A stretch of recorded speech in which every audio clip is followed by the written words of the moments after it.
The dinner where everything began was supposed to be a celebration. The restaurant in Santon was expensive, all glass walls, soft lights, and waiters who spoke politely and moved quietly. The kind of place where people came to be seen.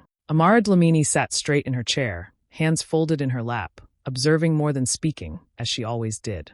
At 29, she had learned that silence often revealed more than words. Her mother, Namsa Dlamini, was in her element, laughing loudly, waving her hand for more wine, enjoying the attention. She leaned back in her chair and smiled proudly at her son. Cabello has finally made it, she announced to the table. A penthouse.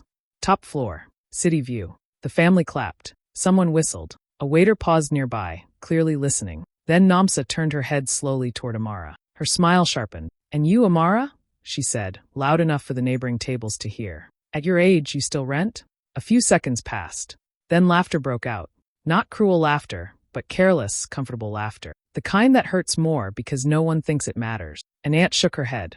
A cousin smirked. Even Cabello smiled, enjoying the moment. Amara felt the heat rise in her chest, but she did not react. She did not defend herself. She did not explain. She simply lifted her glass and took a slow sip of water. Her face stayed calm, almost peaceful. But there was something about that calm that didn't match the moment. It wasn't weakness.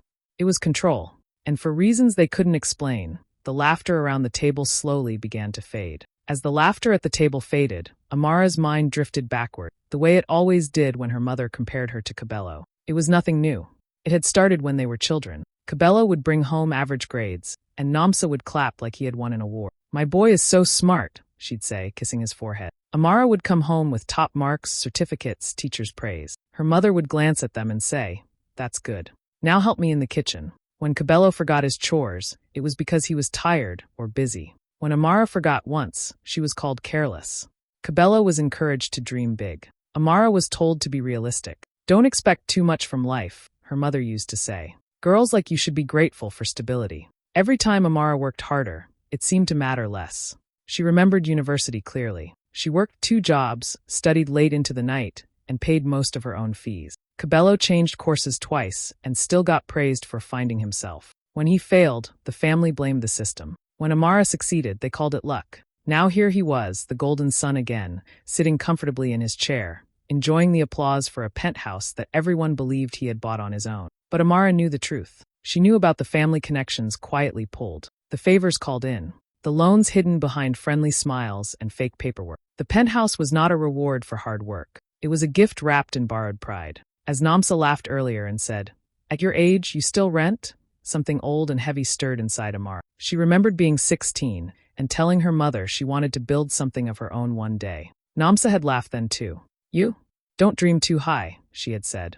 "You'll never amount to much if you keep your head in the clouds." That sentence followed Amara for years. It pushed her. It hurt her. And it shaped her. Instead of fighting for approval, she learned to move quietly. Instead of arguing, she learned to observe. And instead of explaining herself, she learned to prepare. Sitting at that dinner table now, Amara made a silent promise to herself. She would not defend herself. She would not beg to be seen. She would not correct their assumptions or compete for their respect. Tonight, she would let truth speak on its own. And when it did, it would be loud enough for everyone to hear. What no one at that table knew was that Amara's life looked very different once you stepped outside their narrow view of success. While they measured worth by loud announcements and flashy titles, Amara had learned to build in silence. She didn't talk about money. She didn't post achievements. She didn't correct people when they underestimated her. She simply kept moving. By 29, Amara owned quiet pieces of powerful things. A logistics company that moved goods across borders without headline. A renewable energy project that powered industrial parks while staying out of the news. Tech warehousing spaces that other businesses depended on but never noticed. She didn't own these things loudly. Her name wasn't on billboard. Her face wasn't in magazines. Her ownership lived behind legal structures, trusts, and offshore protections she had studied carefully and set up with intention. She learned early that noise attracted attention, and attention attracted interference. Every time she succeeded publicly as a child, the goalposts moved. Every time she stayed quiet, people assumed she was falling behind. That misunderstanding became her shield. While they looked elsewhere, Amara learned how money really moved. She learned patience. She learned timing. She learned that the most powerful people in the room were often the ones saying the least. The laughter from the dinner table echoed softly in her ears. It reminded her of past moments, of being talked over, laughed at, dismissed. Years ago, those sounds would have made her stomach tighten and her eyes burn. Tonight, they did something else. They confirmed what she already knew. None of them truly saw her. Amara smiled gently, not because the moment was funny, but because it was clear. Clear how small their understanding was. Clear how wrong their assumptions were. They believed success had to be announced, approved, and celebrated loudly by family. Amara knew better. Her success was designed to be quiet, protected from opinions, from jealousy, from emotional leverage. She had never wanted to impress them. She had wanted freedom. Freedom to move without being questioned. Freedom to help without being used. Freedom to walk away if she ever needed to. That freedom came from planning, not applause. As she sat there, nodding politely while others talked over her, she thought about the contracts she had signed, the meetings she had led over video calls, the decisions that moved millions quietly while she wore simple clothes and kept her head down. None of that needed to be explained at a dinner table. The laughter rose again briefly, then faded. Amara took another slow sip of water and held her smile. They saw a woman who rented, who stayed quiet, who didn't compete. What they didn't see was someone who had already won, and didn't need them to know it yet. Namsa wasn't done. Once she saw that Amara wasn't reacting, it seemed to encourage her. Silence, in Namsa's mind, meant permission. She leaned forward, her voice smooth but sharp. "You know," she said, glancing at Cabello and then back at Amara, "even Cabello's future wife has more class than you. That girl knows how to present herself." Cabello's lips curled into a small smirk. He didn't say anything, but he didn't need to. He enjoyed the moment too much. He sat back, arms crossed, watching his sister be picked apart like entertainment. The comment opened the door for everyone else. An aunt laughed and said, "At least Cabello understands ambition." A cousin added, "Some people are just not meant for big things." Another leaned closer to Amara and said with a fake smile, "You should really learn from your brother." Then someone, half joking and half serious, said loudly, "Maybe Amara can clean Cabello's penthouse. At least she'll finally see how the rich live." The table burst into laughter again, louder this time. Even a waiter near them looked uncomfortable, pretending not to hear while clearly hearing everything. Amara felt every word land, but she didn't flinch. Her heart stayed steady. Her face stayed calm. She looked around the table slowly, taking in the faces she had spent years trying to please. People who had never asked how she was doing. People who only spoke when they had something to compare. Inside, something settled. Not pain. Not anger. Clarity. She placed her napkin gently on the table and stood up. Her chair made a soft sound against the floor, and the laughter dipped for a second. "Excuse me," she said calmly. No tears. No shaking voice. Just quiet and controlled. "I need some air." Namsa waved her off without concern. "Don't be so sensitive," she said. "We're just talking." Cabello didn't even look at her. He was still smiling, still comfortable. Amara walked away from the table with steady steps. Not to the bathroom to cry. Not to call a friend for comfort. She walked toward the entrance, where the noise faded and the night air waited. Her phone felt solid in her hand. This wasn't escape. It was timing. She had stayed long enough to see exactly who they were and how far they would go. And now, as she pushed open the door and stepped outside, her mind was already shifting. The laughter behind her meant nothing anymore. What mattered was what came next. Outside, the city air felt cooler, quieter. Santon at night was all soft lights and distant traffic, the kind of calm that made everything slow down for a moment. Amara stood near the entrance of the restaurant, her back against the glass, and took a deep breath. Not because she was hurt, but because she was ready. Her phone buzzed in her hand. She looked down, already knowing who it would be. The name on the screen made her lips press into a small smile. Zanil Makona, her attorney. Amara opened the message slowly, as if she didn't want to rush the moment. The subject line was short, simple, final, transfer complete, titles finalized. That was it. Amara closed her eyes and exhaled, long and steady. This was the night she had been waiting for. Not out of anger, not for revenge, but for alignment. Everything she had planned, protected, and timed had come together exactly when it was meant to. For a second, she thought about the girl she used to be. The one who stayed quiet because speaking never helped. The one who learned to prepare instead of protest. That girl had done her job well. Amara straightened her jacket, slipped her phone back into her bag, and turned toward the door. When she walked back inside, she didn't rush. Her steps were unhurried. Her face was calm, but something about her had shifted. It was subtle but noticeable, like someone who had stopped waiting for permission. The table was still buzzing when she returned. Laughter here, chatter there. But when Amara took her seat, the noise dipped just a little. Not because she said anything, because energy speaks before words do.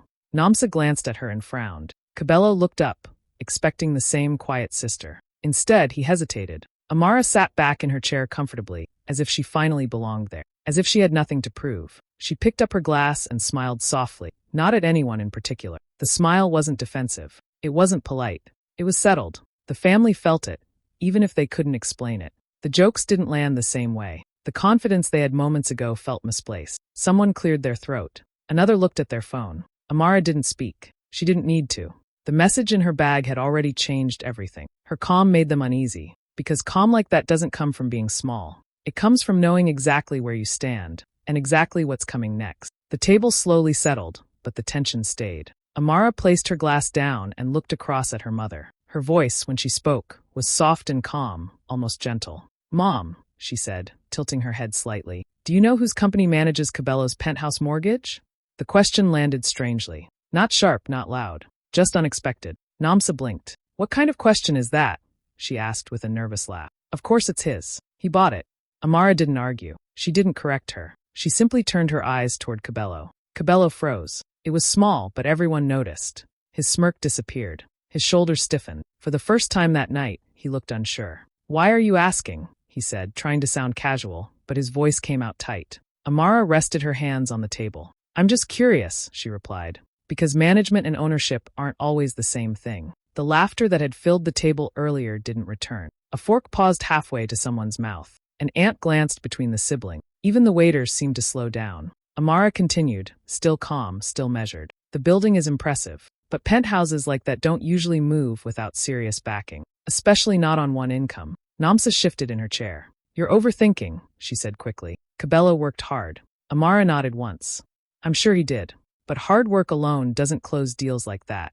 Not without guarantees. Not without approval." Cabello swallowed. His eyes flicked toward the table, then back to Amara. He opened his mouth, then closed it again. Amara didn't push. She let the silence do the work. Then she spoke again, gently. "The mortgage isn't under Cabello's name alone. It's structured through a holding company." That was when the table went completely quiet. No one laughed. No one interrupted. The earlier jokes felt far away now, like something that belonged to another room. Namsa's face tightened. "What are you saying?" she asked. "I'm saying," Amara replied evenly, "that the penthouse isn't really Cabello's. Not in the way everyone thinks." The words didn't need emphasis. They carried their own weight. Cabello's jaw clenched. He stared at his sister, trapped between anger and fear. The confidence he had worn all evening slipped, and for the first time, people saw what sat underneath it. Silence filled the space where laughter used to live. And in that silence, something shifted. Not loudly, not dramatically, but enough that everyone at the table knew the story they thought they understood was no longer the full truth. The silence hung heavy, stretching longer than anyone expected. Amara let it sit there for a moment, long enough for everyone to feel it. Then she spoke again, still calm, still steady. "The holding company that financed the building," she said quietly, "belongs to me." For a second, no one reacted. It was as if the words didn't register right away. Then Namsa's face began to change. The color slowly drained from her cheeks. Her mouth opened slightly, but no sound came out. Cabello laughed once, sharp and forced. "That's not funny," he said. "Stop playing." Amara didn't smile. She reached into her bag and took out her phone, tapping the screen with ease. "I'm not playing," she said. "The company is registered under a trust. I'm the primary beneficiary and decision-maker." The table erupted into quiet movement. Chairs shifted. Glasses were set down too hard. Cousins leaned toward each other, whispering. An aunt's eyes widened. Someone murmured, "Is she serious?" Amara continued, her voice even. "Every major unit in that building required approval from the financing side, including the penthouse." She paused and looked directly at Cabello. "Your deal went through because I approved it." Cabello's face went pale. His earlier confidence collapsed in real time. "You're lying," he said, but there was no strength in it now. "I'm not," Amara replied simply. "The terms, the guarantees, the timelines, all of it crossed my desk." Namsa finally found her voice. Why would you do that without telling us?" she asked, her hands trembling slightly. Amara met her gaze. "Because I was never asked," she said. "And because every time I tried to speak in this family, I was laughed at." The whispers grew louder. Relatives who had joked minutes ago now avoided eye contact. The power in the room shifted, sharp and unmistakable. The person they had dismissed, compared, and mocked was suddenly the reason their golden son was sitting in that chair at all. Cabello stared at the table, his jaw tight. "You let them praise me," he said bitterly. "You let Mom humiliate you." Amara nodded once. "I did, because I didn't need to correct the story until it mattered." Namsa looked around the table, realizing how exposed she was. The pride in her posture disappeared, replaced by panic. "You could have told me," she said weakly. Amara's voice stayed steady. "You never wanted to know." No one laughed now. No one joked. The room felt smaller, heavier. The truth had landed, not with noise but with impact. And in that moment, everyone understood the shift. The power they thought belonged to Cabello had never been hit. It had been sitting quietly across the table the entire time. Namsa reached for her glass, but her hand was shaking. She set it down again and forced a small laugh that didn't sound real. "We were just joking," she said quickly, looking around the table for support. "You know how families are. We tease each other." No one laughed with her. Amara looked at her mother calmly, without anger, without heat. That calm made Namsa even more uneasy. "It wasn't joking," Amara said softly. "It was a pattern." Namsa opened her mouth to interrupt, but Amara continued. "For years I was compared, dismissed, spoken to like I was less than my own brother. Every achievement minimized, every mistake remembered. She didn't raise her voice. She didn't need to. The truth was clear enough on its own." The table stayed silent. Even the relatives who usually defended Namsa avoided her. "I learned early not to ask for anything," Amara went on. "Not for help, not for praise, not even for kindness." She paused, then added, "But I still showed up when this family needed support." Namsa frowned. "What support?" she asked too quickly. Amara nodded slightly, as if she expected the question. "The hospital bill when Auntie Lindai was sick. The cash flow that saved Uncle Themba's business. Cabello's first failed investment." Her eyes returned to her brother. All handled quietly, through channels that didn't embarrass anyone. A low murmur spread around the table. People shifted uncomfortably, recognizing pieces of their past they had never questioned. "I never asked for credit," Amara said. "I didn't want control. I just wanted peace." Namsa's face tightened. "So what now?" she asked. "You're going to punish us?"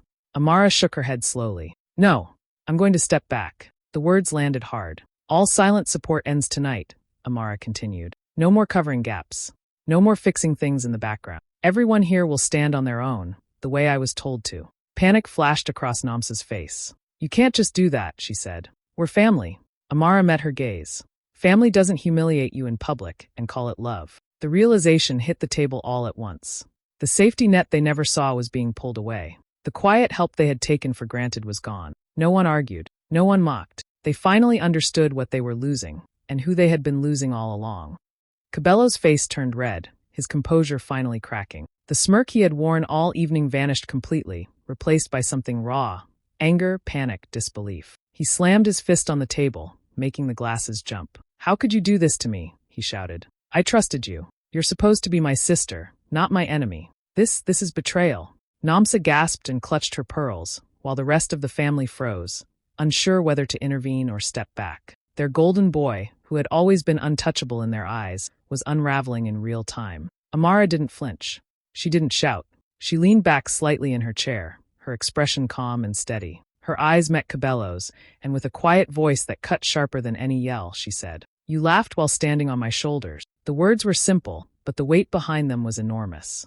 Cabello's mouth opened again, but no sound came out. The room seemed to hold its breath. Every insult he had thrown at her, every laugh at her expense, every moment of underestimating her, it all came crashing into that single line. Namsa's face had turned pale. Even she seemed to finally realize the scope of what had just been revealed. Around the table, whispers spread. The family's laughter, their teasing, their smug sense of superiority. Everything fell silent, swallowed by the sudden clarity of Amara's truth. By the time dinner ended, the consequences were already in motion. Legal notices had been prepared and sent, quietly, efficiently, as Amara had planned. Within hours, Cabello's penthouse deal, the symbol of his supposed success and independence, began to unravel. The holding company she controlled had full rights to intervene. Contracts were being reviewed, mortgages questioned. Everything he had assumed was his was suddenly precarious.